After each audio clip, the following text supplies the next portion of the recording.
O livro da vida, testemunho de Glória Polo, capítulo 48. Nem só tirando a vida matamos. Os maus conselhos. Quantos de nós já matamos espiritualmente também?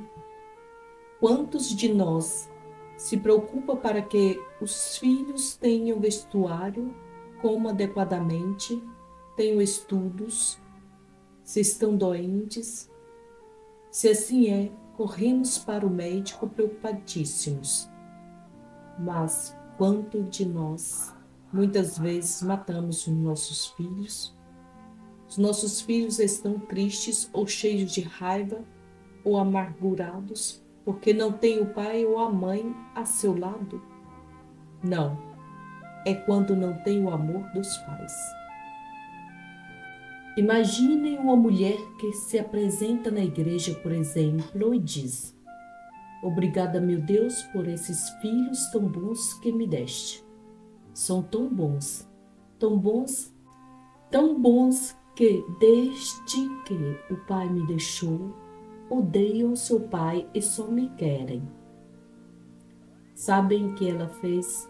Matou esses filhos espiritualmente, porque odiar é matar. Quantas vezes envenenamos os nossos filhos? Vocês não imaginam quanto dói a Deus em dispor envenenar os filhos contra o pai ou contra a mãe. Deus não permite isso. Por isso, quantos filhos mortos carregamos nós? Jesus mostrou-me que eu era uma assassina espantosa, porque não só pequei quando abortei, como financiei muitos abortos também. O poder que o dinheiro me deu fez-me cúmplice. Porque eu dizia: a mulher tem o direito de ficar grávida ou não. Vi o livro da minha vida, doeu-me tanto, tanto ver. Anos mais tarde, eu já adulta, uma menina de 14 anos, minha sobrinha, quando temos veneno dentro de nós, não damos aos outros nada de bom. E todos aqueles que se aproximam de nós estragam-se. Umas meninas, 3 sobrinhas minhas e a namorada de um sobrinho, iam muito à minha casa. Como eu era a que tinha dinheiro, eu convidava-as e falava-lhes de moda, de glamour e de como exibir o seu corpo para serem atrativas, e aconselhava-as: veja como eu as prostituía. Prostituir menores, esse foi outro pecado espantoso depois do aborto. Eu prostituía-as porque eu aconselhava-as, dizendo-lhes: não sejam burras, meninas, não façam caso das vossas mães, que vos falam de castidade e de virgindade. Elas estão passadas de moda. Elas falam da Bíblia, que tem mais de 2000 anos, e além disso, esses padres que não querem modernizar-se, falam-vos do que diz o Papa. Mas esse Papa está passado de moda.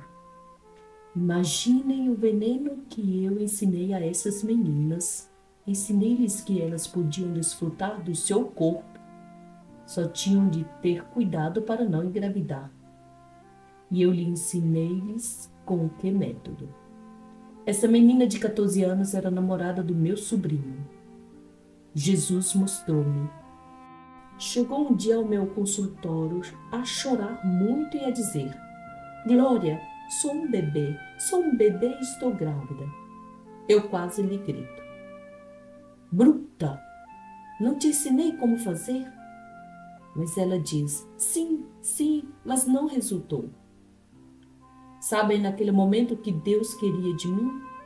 Era que eu apoiasse aquela menina, para que ela não caísse no abismo, para não abortar, porque o aborto porque o aborto é uma corrente que pesa tanto, que arrasta, que maltrata, porque sempre sentirás essa dor e esse vazio de ter sido uma assassina do seu próprio filho. O pior para essa menina é que eu, em vez de lhe falar de Jesus e ajudá-la, reconfortando-a, apoiando-a, não, dei-lhe dinheiro para que fosse abortar. Isso sim, no lugar bom, para não ficar prejudicada fisicamente, mas ficou emocionalmente e para toda a vida. Assim como esse, patrocinei tantos outros. Mas eu ainda tinha o descaramento de dizer que não matava, que era boa e que era católica, e não era justo.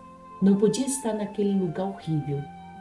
Além disso também, cada pessoa que me caía mal, eu as odiava e detestava e falava mal delas. Eu era falsa, hipócrita e também era uma assassina, porque não é só com uma arma que se mata uma pessoa. Também odiar, caluniar, ter inveja, rir das pessoas, fazer-lhe mal, também é matar. Capítulo 49. Reparar o nosso pecado, reparar o aborto. Como já vos disse, o aborto é o pecado mais grave aos olhos de Deus. Muita gente me pergunta como reparar o aborto, porque não podemos devolver a vida ao bebê. Mas na Igreja Católica temos uma bênção tão grande, o sacramento da penitência, porque na confissão Deus perdoa-nos e o que o sacerdote desliga na terra fica desligado no céu. Glória a Deus por isso. Bendito seja o nosso Senhor Deus pela sua bondade. O Senhor perdoa-nos, mas lembrem-se daquilo que Jesus disse à mulher adúltera, que fosse em paz, mas não voltasse a pecar. Vai, não peques mais. Outro ato de reparação e de desagravo é o batismo de intenção. Batizar os bebês, como o sacerdote fez hoje, nesta celebração. O sacerdote, nesta celebração eucarística, batizou as crianças abortadas, com batismo de intenção, e esses bebês saem do limbo. Vejam a sabedoria da Igreja Católica. Esses bebês vão para a glória de Deus. São agora anjinhos, que estão a rezar e a interceder pela nossa salvação. Vejam essa beleza, essa economia de Deus. Vejam como Deus transforma tudo para o nosso bem. Nada se perde. E quando um homem ou uma mulher evangeliza sobre o aborto, e se um bebê se salva, isso também é reparação. Quando uma mulher aborta, além de pedir perdão a Deus na confissão ao sacerdote, e não voltar a abortar nunca mais, e se ainda ajudar a evitar outros abortos, em outras mulheres, está a reparar o seu pecado enormemente. Isso é reparação.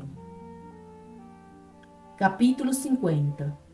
A minha falta de amor a Deus. A minha relação com Deus era muito triste. Para mim, Deus era aquele que eu só procurava quando tinha problemas. Muitas vezes, quando isso acontecia, ia correr pedir-lhe ajuda. Quase sempre por problemas econômicos. Era uma relação totalmente econômica. A minha relação com Deus era do tipo multibanco. Eu metia a oração e o pedido para que Deus me mandasse o dinheiro. Eu queria que Deus me amasse e me desse tudo, mas tudo à minha maneira. E que ninguém me dissesse que o que estava a fazer era pecado, porque não gostava. O demônio anestesiou-me a consciência. Muitas vezes, quando saía da igreja, quando estava com dificuldades econômicas, passava em frente a uma imagem do menino Jesus que havia na igreja. Eu tocava na mão do menino Jesus e dizia: ouve-me, dá-me dinheiro que estou a precisar. Como alguns fazem com Buda, que lhe esfregam a barriga dizendo que lhes dê dinheiro. Assim fazia eu com o menino Jesus. Imagine o meu descaramento. Que falta de respeito tão grande. E o Senhor mostrou-me como lhe doeu o meu desamor e a minha falta de respeito. Tanta dor e vergonha senti agora. E o dinheiro chegava sim, mas desaparecia logo. Era como se, quanto mais depressa chegava, mais depressa ficava sem nada. Eu estava a ficar numa situação econômica cada vez pior. Nessa altura, uma senhora contou-me que passou por uma situação parecida, mas que foi com um pastor que alguém lhe tinha recomendado e tudo melhorou. Eu logo que ouvi isso, mais rápido que imediatamente pedi-lhe que me dissesse onde era, porque iria já para lá.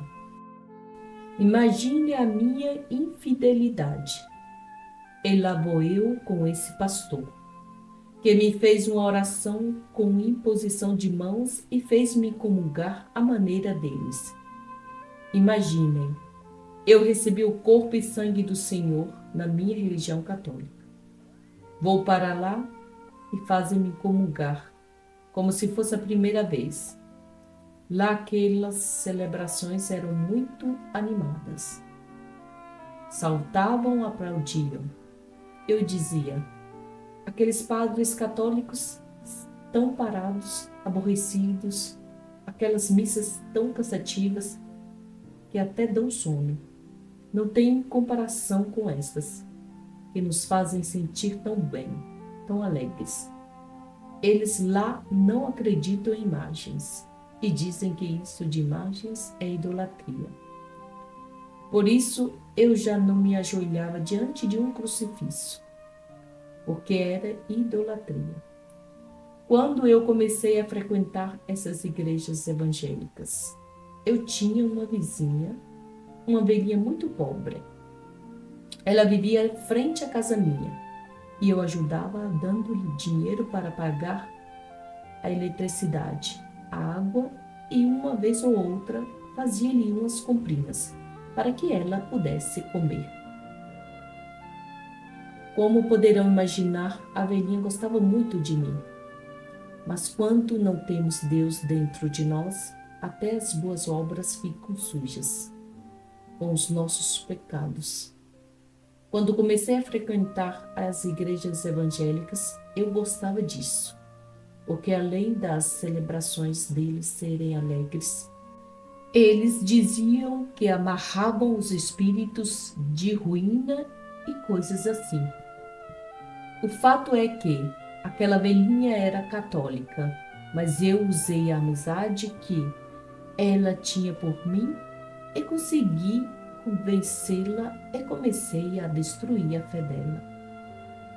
Para resumir, por causa dos conselhos e das ideias que eu meti na cabeça daquela velhinha, ela morreu sem receber os sacramentos. Ela não quis recebê-los porque ela já não dava importância aos sacramentos. Vejam como influenciamos aqueles que estão perto de nós. Quando temos o mal dentro de nós, acabamos por levar os outros conosco para o erro, aqueles que se aproximam de nós. Vejam o que eu fiz com aquela velhinha. Mas quando aquele pastor me pediu o dízimo, fiquei furiosa, porque eu, nesse tempo, já estava arruinada. E eles, para completar a minha ruína, ainda me pediam 10% dos meus rendimentos. Passou-me por completo a emoção do protestantismo. Capítulo 51. Sexto mandamento: infidelidades. Aqui eu, ainda cheia de soberba, neste mandamento pensava: aqui não me vão tramar, porque nunca tive nenhum amante e sempre fui fiel. Depois de casar, nem sequer dei um beijo a outro, só ao meu marido. Mas quando o Senhor me mostrou que cada vez que andava com os seios descobertos, com as minhas calças coladas ao corpo, com as roupas que eu usava, mostrava demais o meu corpo. Eu que pensava que aqueles homens que me olhavam simplesmente e me admiravam, mas o Senhor mostrou-me como eles pecavam comigo, porque não era uma admiração como eu pensava, mas sim uma provocação, e eles pecavam por minha culpa. Eu tinha entrado no adultério por exibir o meu corpo, porque eu não entendia a sensibilidade masculina. Eu julgava que eles pensavam como eu, que olhavam para mim e diziam: que lindo corpo. Mas eles pecavam por culpa minha. Eu nunca fui infiel por me deitar com outro homem, mas era como se fosse uma prostituta na minha espiritualidade. Além disso, eu pensava em vingar-me do meu marido, se ele me fosse infiel, e aconselhava outras mulheres a fazê-lo quando descobria que algum marido tinha sido infiel, e aconselhava-as mal. Não sejas burra, vinga-te, não perdoes, faz-te valer. Por isso é que nós mulheres estamos tão submetidas, pisadas pelos homens. Sabem, eu e as minhas amigas, com estes conselhos, conseguimos que uma amiga nossa se separasse. Ela surpreendeu o marido no escritório, quando este beijava a secretária. Nós, com os nossos conselhos, não a deixamos reconciliar-se com o marido, apesar de ele lhe pedir perdão, verdadeiramente arrependido. Ela até queria perdoar, porque o amava, mas nós não deixamos. Terminaram divorciados, e 2 anos depois ela casou, só no civil, com um argentino. Imagine o que nós fizemos. Quando eu aconselhava desta forma, eu estava dentro do adultério. Eu vi. Jesus mostrou-me como os pecados da carne são espantosos, porque a pessoa condena-se, mesmo que o mundo diga que está bem. Capítulo 52. Lembra outra vez seu pai. Depois de me casar, só tive um homem na minha vida, o meu marido. Mas mesmo assim, os pecados também estão no pensamento, no falar e na ação. Foi muito doloroso ver com que tristeza o pecado e adultério do meu pai nos fez tanto mal. Me transformou numa ressentida e afundei-me no ressentimento contra os homens, e os meus irmãos transformaram-se em 3 fiéis cópias do meu pai. Pensam que são felizes porque se acham muito machos. São mulherengos, bebem e não perceberam o mal que fazem aos seus filhos. Por isso meu papá chorava com muito sofrimento no purgatório, quando via o resultado do seu pecado e do exemplo que deu. Condenamo-nos com a promiscuidade. É viver como se fôssemos animais, ratos, cães, etc., aqui e acolá. Capítulo 53. Não roubar. A calúnia é roubar a dignidade, o bom nome. Caluniar também é roubar. Imagine que eu dizia que nunca tinha roubado. Eu considerava-me honesta, mas roubei a Deus. Sim, roubei a Deus. Eu vim a este mundo para ajudar a construir um mundo melhor, ajudar a estender o reino dos céus sobre a terra. Mas além de não fazer isso, dei muitos maus conselhos e a muitos prejudiquei. Não soube usar os talentos que Deus me deu. Roubei, claro que roubei. A quantas pessoas roubei o bom nome, levantando calúnias ou espalhando-as? Vocês não imaginam como são terríveis os pecados da nossa língua e como se reparam. Como reparar o bom nome de alguém depois de se espalhar o boato ou a calúnia? Como devolver o bom nome àquela pessoa? Isso sim é muito difícil. Por isso, no purgatório, essas pessoas que prejudicaram alguém com as suas palavras sofrem muito. Quase toda a gente usa a língua para criticar, para destruir, para magoar, para arrasar o bom nome das pessoas.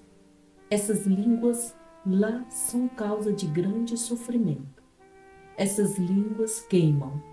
Como queimam? Vocês não podem imaginar. O Senhor mostrou-me como nos enganamos nos julgamentos que fazemos das outras pessoas. Capítulo 54. Deus não julga. Tem um olhar de misericórdia.